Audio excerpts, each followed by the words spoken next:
Hey guys, welcome back to Phil Plays TCG, and today I am joined by Cody Vojtech. How you doing today, my guy? I'm doing pretty good. Just got back from work. There you go. Well, I'm glad you're here. I'm glad you're away from work so we can talk about the man, the myth, the guy we wish they would just make canon, and that is Cooler. Now, Cooler is going to be one of the leaders coming up in the first set of Dragon Ball Super Fusion World, and upon release and revealing all the cards from set 1, a lot of people have written Cooler off as, yeah, he's neat, but he's not as good as Frieza. Now, you and me have been talking about this, that Cooler, you believe Cooler is actually a much better version of Frieza. Is that correct? So I don't think he's the same type of deck. I don't think you compare them like against each other. The thing that Cooler has that Frieza doesn't is the ability to turn, your 4-drop card into like an 8-drop card. So he essentially doubles the value of your good attackers the turn that they're played, which leans him more on being the aggressive deck. Whereas Frieza has the ability to defend his cards naturally with his own effect. So he tends to be more of like a mid-rangey, tempo-oriented game plan. So they're very separate decks. So it's hard to say that one's strictly better than the other in terms of just being in the color yellow. But I do think that Cooler is a little bit better positioned, given that set 1, we've got to deal with big, huge threat like Gohan, and then droids. And this deck just sucks against Broly. I'm not even gonna lie, but we'll get into why later. But against Gohan and droids, man, this is a good deck. Against anything else, it's pretty good. Just, man, Broly, it's a struggle. You can win. It's not unwinnable, but it is really hard. Oh, yeah. Broly's late game is borderline disgusting. Green in general, but Broly just in... Oh, God, yeah. Broly, no. I get it 100%. Well, I'll explain why Broly specifically is good against this deck, and it's really nothing to do with his late game. Because the late game for all the green decks is about on par. Just the thing that makes Broly annoying is the 5k, really, because if you look at the deck here, we have a lot of 20k attacks, a whole lot of 20k attacks, and it's really hard after not drawing for like maybe 2 turns on your leader to even consider comboing on your 20k swings into their face. So you don't do that. You just can't. Gotcha. I can see that. So basically you're saying Frieza is more of a shield while Cooler is going to be more of a sword. Cooler is more like a 2-handed hammer that replaced the flat end with a spike and is just trying to run right through armor. Ooh, okay. All right, well, talk to us. So Cooler, right off the bat, what made you want to go towards this particular deck, this particular playstyle? Are you a fan of the character in general, or you just saw some play lines here and you were like, oh, I need to get on that? A bit of both. I'm a huge Cooler fan in terms of the character. I mean, I've got Cooler statues like all over my room. I love the guy. 5th form especially is just one of the coolest things in Dragon Ball history. Oh, yeah.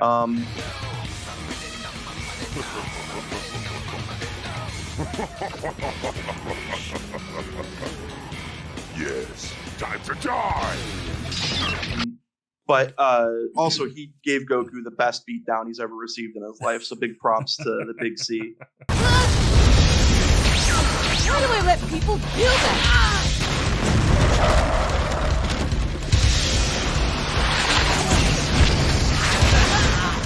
I'ma plant me a dumbass tree! But no, it was more like I wanted to play an aggressive deck, and I liked the card pool for yellow on the aggro side because I think it's still being unexplored. People are really trying to play Frieza with like the 5 drops and tempoing people out, and I'm like, well, that deck works. It's definitely good, but I prefer to just like lean more towards the aggressive style of Cooler, because when I think Cooler, I think of like an aggressive character, not really a slow, methodical type of win. Whereas Frieza does feel more like that slow, methodical type of character. So I lean more on Cooler because I just wanted to play an aggro Unga Bunga deck. Oh, well, absolutely. And I feel like whenever a new card game comes out, the first set is always going to be, a lot of people are going to be incentivized to go, heavy Unga Bunga, swing big, swing fast mentalities. And this looks really cool. I could see, we got a lot of Frieza soldiers, we got a lot of Cooler soldiers. But yeah, tell me what's the play lines here? Like, what do you want to do in your first 3 turns with this deck? So going first, you just want to play a cantrip turn 1. You don't really care. You just hopefully not frog. I mean, if you play frog, you probably shouldn't rest it on turn 1. Let them attack you first. But if you're going second, if you open Knees or Zarbon, they are always 100% your play. You just pay the 2, lose the energy marker, get one of these boys dropped. Don't swing with it, then drop another one on your second turn. That way, if they've hit you, they've put you on enough life for your turn 3 pop off, which Raccoon will awaken you on turn 3 at that point. And then you'll go play Raccoon, play Ginyu, untap 2, so you still have 2 energy up. Tap 2, play a Frieza, and now you've got 7 swings coming in on your turn 3 against most opponents. That's a humongous swing into them. And no deck right now on turn 3 can full clear that board, which means as long as you use your hand defending your guys, you just get another huge push into their life. So in almost every game you establish the Raccoon play on curve, you get 2 very large swings on your opponent that oftentimes will take way more from them than what you've given them by just hitting their life. Okay. A lot of the times with Cooler, I'm very happy getting 1 crit swing with my leader before I awaken, because you do need to draw cards. This is a crit leader, which means no draw on the front, and his backside requires him to lose cards to double the value of his current cards on board. So you cannot play this deck like Goku Black. Shout out to the Goku Black loop deck. Yeah, because you were also the were you I the was inventor the first of who made that. But nice. That deck, I'll just quick tidbit about that deck. It's not the best blue deck. It's the only one that's toxic. Okay, it's toxic, but that's the best way to explain it. The Cooler, he's actually just a legitimately good deck. So you want to do that's your play line early is where you go, play your 2 drops that awaken you. Don't swing with them unless you can defend them. So Knees and Zarbon are very good. Do keep in mind, Knees must damage you. It's not optional. His life take is mandatory. So if you think late game you're just going to play him and not take the life and use him as a blocker, he can just kill you if you do that. Do not play him late. He is 10k combo power late game. You do not play him. Yeah, some people didn't realize that, and it's if he's mandatory life take. He's not add up to. He's add a life. Right, because so many people are just used to the add up to 1. Every card in the deck besides Knees, I think every card that takes life in the game actually besides Knees is optional. Master Roshi is even optional. The 1-drop you can choose to play him and then just not activate him and take the life. Right. But Knees, to even board him, you must lose the life. You can't get around it. Ooh. Okay. Yeah. Well, let's see here because I'm just kind of I'm relearning some of these cards because I haven't looked at too much at a lot of the yellow support because I'm mostly a blue player. I memorized pretty much all the blue cards at this point. But let's see here. Berter. Baby. Oh, sorry, what's that? Peel off and Hope Slash, baby. Yeah, exactly. You don't need any other cards. You just got those 2. You just win. When I showed my friends that Goku Black crit deck, they were like, "This is disgusting. I hate this." Yeah, sometimes the reason I personally don't have the deck super high on the tier list that I made is really just because it's variance, right?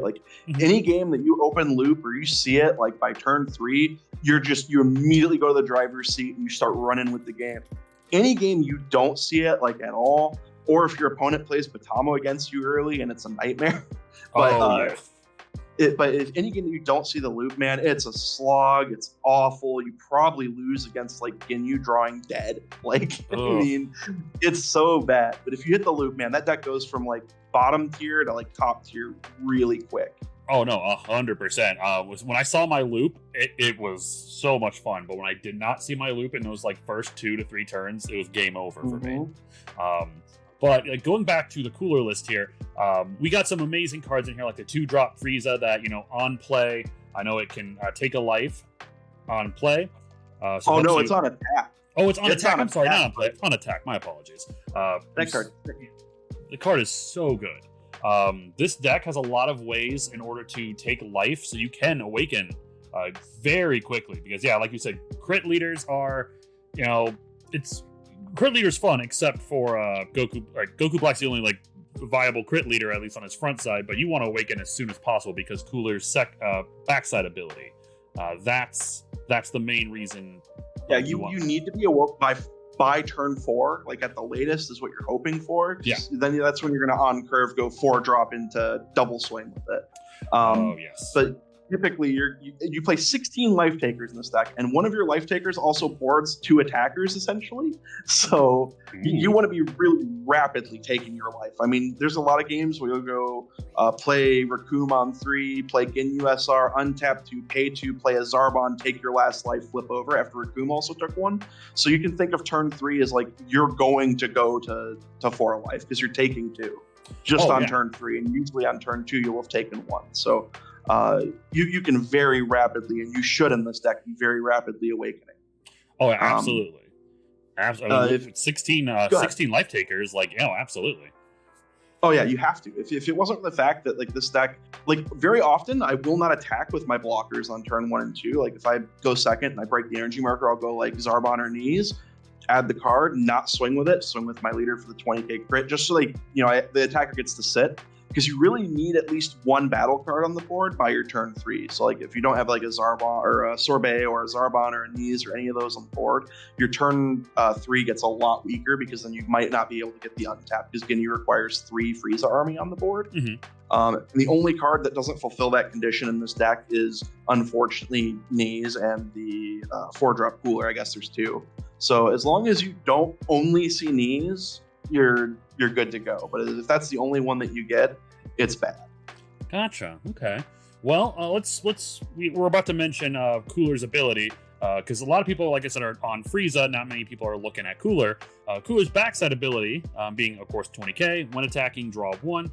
Once per turn during your activate, main, or battle, you can discard 1 card from your hand, choose up to 1 of your battle cards with a cost of 4 or less, and with the Frieza clan and its special traits, or 1 of your energy and switch it to active mode.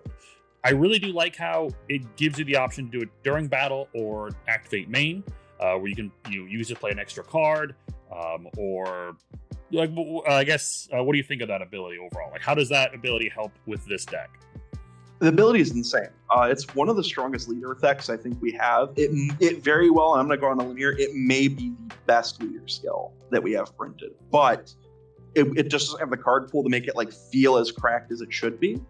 Like go on getting the plus 15 on 2 turns is really good, but restanding a 40k for literally 0 investment at all is insane. That is an absolutely, I don't think people understand how much value an extra 40k swing is for 0 cost. It is literally free. Just discard a card. Right.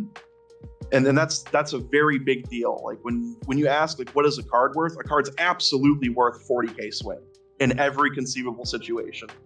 Oh yes, because the 40k swing comes from the 4-drop super rare Frieza. Yeah. Which I will never play the alt art version of that card because it should have been beefy Frieza.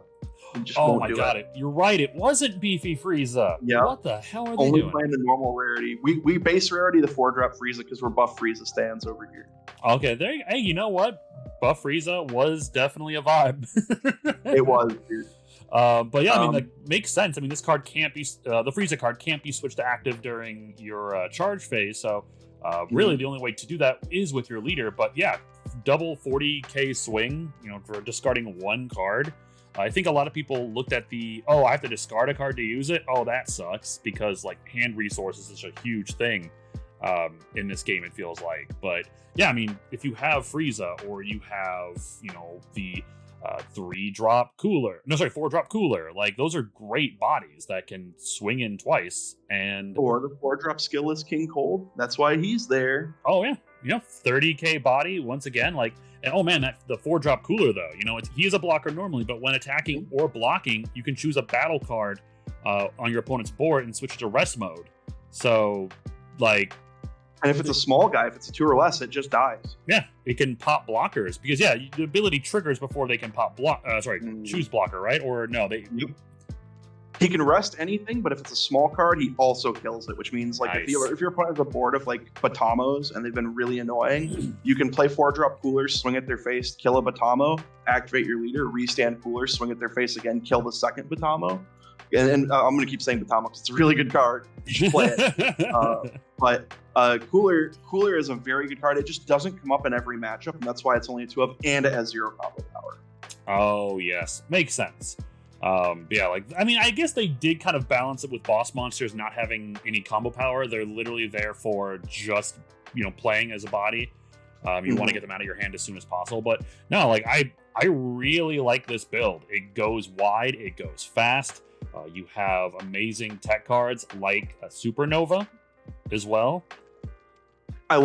See, this is really funny because the problem I had trying to play Frieza as an aggressive deck, because I did try it, I thought it'd be kind of fun to play the same type of package in that deck, was you don't get, if a deck can't remove the 4-drop Frieza's actually significantly better than Cooler, because you don't have to invest a resource to keep swinging with it, but it's always going to get removed.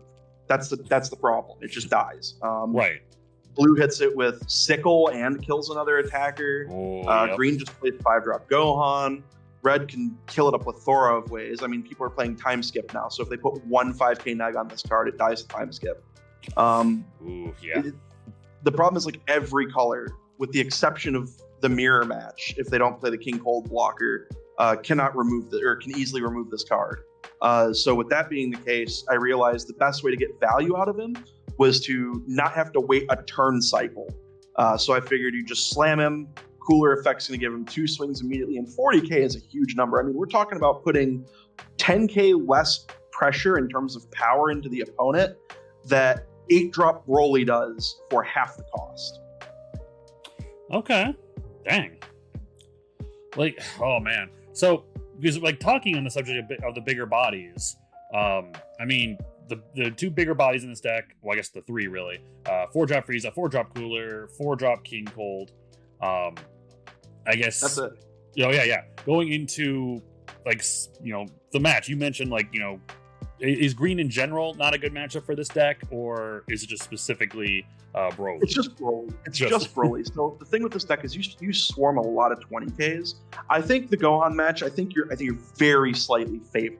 And I think this is the only deck in the game that is favored in any capacity against Gohan. I think every other deck is even at best worse, and usually worse. The big reason for that is Gohan's crazy amount of tall value he has in an early format of the game where you expect a lot of people to be playing big bombs.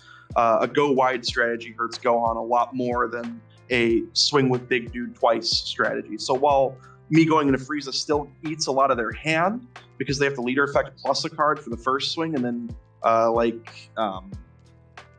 Meteor like the second swing, so it still takes a lot from them. But what really gets Gohan is the fact that they can't early enough remove my attackers because they need 4 energy to get Vegeta on the board. And Vegeta is when they can start really battling back the board easily. Oh yeah. But you already get like basically 2 full turns of pressure on them before Vegeta is like a huge threat. And because of that, you typically are just ahead. You can force them to awaken and you'll still be up in cards. Or if they're ahead of you in cards and they can't break your board, you suddenly are now way ahead in cards. There's I played a game against Giancarlo last night where he Gohan'd 8 cards off my board. He SCR'd 8 guys off my board, and I killed him on the crackback. Jesus Christ. Yeah. Holy crap. How did that happen? How did that happen? Just 4-drop Frieza. Oh, yep. That'll do it. Yeah, just like if you just have generally the rule of thumb is you always keep one in your hand if you can at all times, and you should expect your board past like turn 5 to just get cracked every turn. So you need to get as much value as you can, as fast as you can out of your attackers. And I will super combo my attackers all day. I will super combo defensively for them every chop that it's worth it. No questions asked. You do not let your attackers die. I don't care if it costs you like a super combo and like 2 cards. You're going to get more value out of keeping your board wide than they will get from comboing or from you letting your guys die. So, I mean, don't think of your resources on the board. You need to get as much value out of it as possible. Gotcha. Okay. Well, that's very interesting. I feel like a lot of people are in that mindset right now of, got to keep my hand fat, got to keep my hand big. If my character on the board is KO'd, I'll just play another one. But like if that's... Well, the big logic for that, right, is if you're playing the aggro deck, you have a distinct disadvantage in this game. And the big reason for that is super combos are double power on defense. So you need to get more attacks every turn. So if you're using your super combo on defense to actually protect your battle cards so you can keep pushing, that's a much bigger advantage for you than it is for your opponent to try to use them offensively to kill things. So you're better off super comboing for maximum value to keep your attackers, and that's really the only time I super combo is on attackers. I will take damage. I will go to 1. I don't care. But I will defend my attackers very diligently, because if I'm allowed to keep attackers, I'm the deck that gets much more threatening, turn 3, turn 4, turn 5. Right. Where I can start playing, like when it gets to the point where I can go Frieza plus Supernova, that is a horrifying turn. Jesus because Christ. you just swing for 60 on 5 energy, which is pretty insane using 1 card. So it's pretty nutty. I think that the whole logic with using Cooler as your leader just to get the extra value out of the 4-drops, because like I said, if you get to swing twice with the 40k, this card is valued as a 4 mana 40k. Well, that means if you use Cooler's effect, it becomes an 8 mana 40k because it swings twice. Right. So you get double value out of the cards that you play the turn that you play them. And sometimes you'll use your leader effect on like the 2-drop Cooler or Frieza, I'm sorry, and then you'll attack with it a second time. You don't do that too often, but I mean I have to do it against Broly a lot. Right, and like it all comes down to the math, because actually talking with Giancarlo, we were talking about how for a while I couldn't math out this game properly because my head is still in the mindset of Dragon Ball Super Masters math, everything being 5k at most 10k over. With this game you have to bump those numbers up because everything's being a 15k now, and most people are going to have a lot of 10ks in their decks, not necessarily as many 5ks as what they used to. With all of your cards being 20k swinging into a 15k leader, they at least have to drop a 10k each and every attack, which if not a lot of decks run, I guess they're going to burn out of their bigger defenses quicker in order to stay afloat, while it sounds like you just don't really care if you take life as long as you can defend your cards, especially with them on the Awakened side being a 20k. You're all of your dudes on here, just looking at this deck, all of them swing in for lethal without doing any additional enhancements. No more cards out of hand. You're swinging for lethal every single time. They at least have to drop a 5k on your 20 swings and have to drop 15k to get out of your 30k swings, which 15k is just okay. Without me ranting more, it's basically the math in this game is very different. It's something that you got to get used to. That's going to be, but I really like this deck. The more and more I look at it, all the numbers I'm seeing for attack power, it's just, oh man, like I actually think I'm going to build this. It's definitely the deck I'm most interested in playing physically when the game actually releases. I'm probably going to buy the leader, the nice alt art leader, even though I like the artwork on the normal one way more. But the alt art definitely looks pretty sick. But this is a really, really cool deck. The ability to just go super wide, super fast, pressure the opponent's life, and then the big thing about defending your battle cards is if your battle card only takes 1 card to defend, they might have to put another attack into it, which means you've also like the 1 card you traded took 2 cards of value from them, right? Yep. So if you think of it this way, you defend your card, it also got to attack them, so it got a 2nd card of value from them. So they're investing multiple tempo into removing your attackers because you're going to be a lot more dangerous than your opponent is with them. So you end up eventually coming out ahead in a lot of your card trades with your opponent because they just have to focus on clearing your board. Oh, absolutely. And then at the end of the match or end of that round, and they're like, "Oh, I wasn't able to clear anything, but I just wasted a whole turn trying to clear something." Now, like you mentioned on the crackback, that's scary. I like this. Well, the worst thing that can happen to you playing against this deck is you go into their stuff. Like you just spend like a whole turn investing, and they combo their whole hand down to like 2 cards, right? And you're like, okay, well they've got like this huge board, but they got 2 cards in hand, and you're like, but I'm at like 4 life with like a 7-card hand, and he's about to play 4-drop Frieza on top of these like 7 or 6 20k swings. So you really start to sit there and think about your hand not actually meaning a whole lot right there. You're like, well, now I have to somehow kill him on my next turn through his 4 life, or wipe his whole board, or I just died. So that's when you'll be like, you'll charge, you'll swing with your Awaken, you'll swing with your leader, you'll draw your 2 cards, you'll push with your huge board every swing, not comboing obviously because you're hitting. Your opponent has to give up, start taking a lot of damage, or concede all the cards that they've gained throughout the game, which usually they start comboing. We'll just like, okay, 5k, 5k, 5k, 5k, 5k. They're like, well, I've already given up like 6 cards.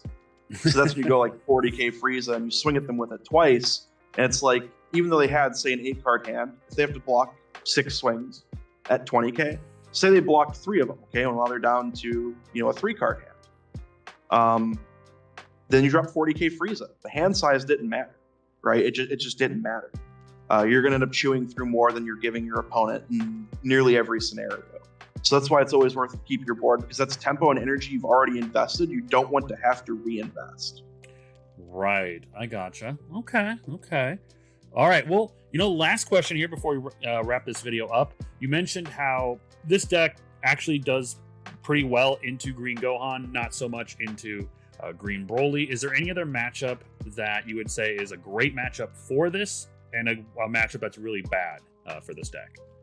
I don't think there's anyone that's like really bad. I mean, Frieza's pretty good into this, but it's not like unwinnable. Like Frieza's better at fighting Cooler than Cooler is at fighting Frieza. And that's just because you can't ever make the decision to go into their battle cards, and they get to attack your battle cards and then use those battle cards to block, which is a lot rougher against you because you're trying to kill them. But as far as like the other matchups, no, not really. I think you're either even or very slightly behind every deck except Broly, which you are largely behind. I haven't lost to it yet. I want to reiterate, I haven't lost to Broly yet playing this deck. I've only played it like 5 or 6 times. But I always feel horribly behind the whole game, and I usually win because I'm a big old luck sack and hit we go to turn 6 and I play a Frieza with 2 supernovas in my hand. It's usually what ends up happening. So I very often win against Broly quickly. Just him being a 25 forces the game to go to turn 5-6, whereas against Gohan you can end the game before you're hitting turn 5-6. So it's very, very important to note that Broly you're guaranteed to reach the green late game, and I think that's why it's always such a struggle of a match for this deck. Okay, gotcha. How about the blue matchup though? I know blue has a lot of really great tech cards in order to clear wider boards because they hit everything that's 4 cost or less. Trunks is better at fighting this deck than the other 2 blue decks, mainly because the leader effect can remove some of your tempo. He can also Sinister Sickle. I mean, typically they're under a lot of pressure, so sickling, the turn that they would be sickling you, is not as much of a hindrance because they're going to give you back they can put 2 blockers, but they remove 2 20Ks, right? But they don't actually do anything to produce or contest the rest of your board. So right. You'll have, like I said, you'll have 5-6 attackers on your turn 3. Sickle and leader effect is not going to remove your board. So then they have to swing leader at one of your cards. Then they have to consider combo. And then you're just going to out combo. You're going to super combo on it. You're going to keep the guy. Maybe they could go, if they have 3 energies, sickling was all they could do. So if they sickled you, they don't have a board. You still have maybe your leader plus 2 attackers, maybe 1 attacker even. You just immediately go into your turn playing, 4-drop Frieza and just keep pushing. Gotcha. So makes sense. That's literally all you do is the face is the place. If the leader isn't Broly, every attack besides your leader, because I like throwing leader at battle cards just to draw a card to see if it changes my play. But every attack besides your leader is essentially going to go face. There's one exception. There's one card I always break that rule on. Just one right now, and it is 4-drop greens SR Vegeta. I will turn every single battle card I have on the board sideways at it, force you to defend it, and then I'll just play Frieza and swing him at it. We're letting this. Yeah, makes 100%. 100% makes sense. That card being able to pop a 2-cost every turn for nothing is just insane. Yeah, that's the only card I will turn battle cards into typically. Unless your hand's really small, I know you can't defend it. If I swing it like a 5-drop, I'll do that. But almost rarely do I not just go face. You slam gas. You typically start the gas on turn 2 or 3. Either when you've got usually on 2, you can swing with one of your 2 20Ks if you went second. Because obviously they have to remove both of them. Very few decks are going to kill 2 20Ks on turn 2. Right. But typically you just want to let them sit one turn, and if you're on turn and you went second, you played your 20Ks. You'll swing with 1, leave the other one up to block, and you'll get your leader swinging. So that's on turn 2 you've done. We'll just go turn order saying 1 second. Turn 1 you played a 20K, you didn't swing with it. Your leader swung, so we've done 1 20K swing. Turn 2, you played another guy. You've taken another life. You swing with your leader, and then you swing with one of your 2 attackers. If it's a Frieza, you take another life. And on turn 3, you play Raccoon, picking up another life, playing Ginyu, untapping 2, and then playing another attack. Likely one of them will take a life. So you get to awaken this turn. And then you're going to, on this turn, put leader, 2 20Ks, get Raccoon, SR Ginyu, and the 20K you played off of your 2 energy that you untap. So that is 6 attacks on turn 3. On turn 4, you have 5 battle cards on the board. And if they could not remove all of them, or if they spent their whole turn removing them, they obviously didn't apply any pressure to you. So now you're just gonna get to keep building your hand now that you're at the point where you can maintain advantage. So you can either go 4-drop Frieza, dual attack them with it. You could go Raccoon into another Ginyu into another 2-drop, building 3 more attackers. And if you get a turn like that where you get to back-to-back Raccoon, it's horrifying. I think the best turn I've had is on turn 4. I go pay 3, play Raccoon, play Ginyu, untap 2, pay 3, play Raccoon, play Birder. So you produce 4 attackers instantly on 4, and you're just swing this 10 attack board in your face. And any deck but Broly, that's lights out. But against Broly, that doesn't do anything. I can't hit him with any of it. So it's against Broly, you have to play for your big guys, and you have to just play them, restand them, swing with them, because every other card in your hand is just combo power. Oh God, that extra 5K boost. That's the same thing with Whitebeard in One Piece. That extra little bit changes so many deck strategies. But oh man. But hey, you know what? Thank you so much for hopping on the channel here, talking about the secret spice.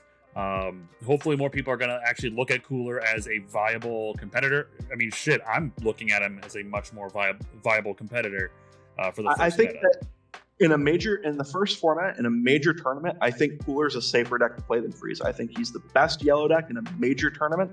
And the only reason I say that is Gohan is the best deck to play right now. So the majority of people will be on Gohan.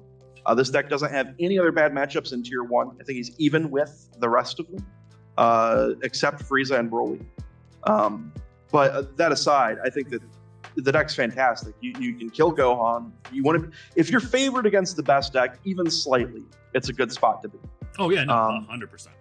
Especially when you're going even with the majority of the other good decks. I think the big reason to play this over Frieza is one, you're a competent aggro player.